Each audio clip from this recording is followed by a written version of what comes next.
Well, Andy says hi, and so do I, and it's going to be a good day today. Why? Well, because I'm going to talk about Queen Esther. You know, this is the only book in the Bible that does not mention God directly. Although God's influence is quite clear, especially because prayer and fasting were significant in Esther's life. Ruth and Esther are the only two books of the Bible named for a woman, and both are stories that might be considered, cultural background rather than doctrinal. But they're both very well written books, and they have lessons for us. So we've already looked at Ruth. Let's look at Esther. The book of Esther mentions Ahasuerus,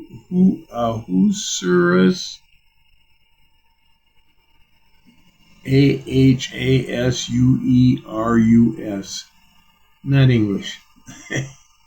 Ahasuerus as the king, and that is thought to be more of a title since it means honored father. And it's Persian, and most scholars are quite certain that the king in this story is Xerxes. In fact, very confident. The Septuagint, and I'm sorry, I'm not going to have a lot to say about Esther today, a little bit, so I'm going to try and rush through this. But the Jewish translators of Septuagint were not satisfied with the lack of mention of God, so they interspersed additional verses in several places in the book of Esther. They are not found in most of the translations used by evangelical Christians, since they aren't in the Aramaic text. They're typically put in the Apocrypha when the Apocrypha is included in a translation. These additions are to the last chapter of Esther, and then they added a few extra chapters. Not significant. Esther was a rather young Jewish girl named Hadassah. That was her Jewish name. She may have been as young as 12 or 13. Her age isn't given. We are told she was a virgin and very beautiful. In many ancient cultures, girls were often married in their early teens and sometimes even younger. Now, Hadassah was in the care of her guardian Mordecai, who was a cousin of some sort. Using that word in Middle East cultures is not exactly the way Americans use it, so he was a relative. Her parents had died, and he had adopted her. And King Xerxes had a contest. Yeah, I guess.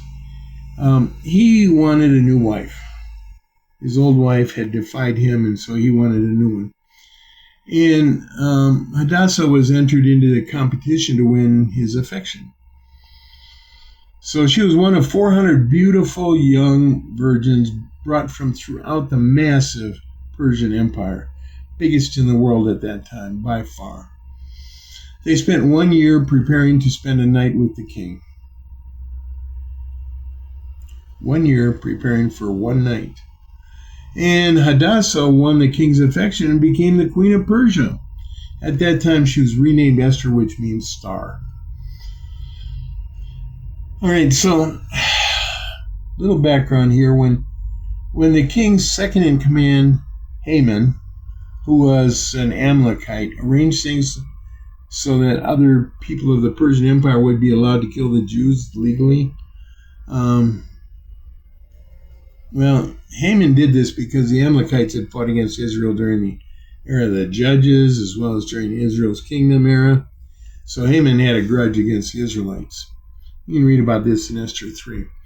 But no one, he made arrangements. Anyone can kill Jews on this one day. No one, not even the queen, could approach the king without risking their life. If the king did not welcome them, they would be put to death. Well, learning about Haman's plan, Esther had a difficult choice to make. She could appeal to the king on behalf of the Jews risking her life, or she could remain silent. Obviously, she made the first choice. And after a period of fasting and praying with friends and family. She approached the king, and he smiled at her and held out his golden scepter, which was his acceptance of her presence. And as a result of a wonderful story in Esther 9, but even before, it mostly concludes in Esther 9, but she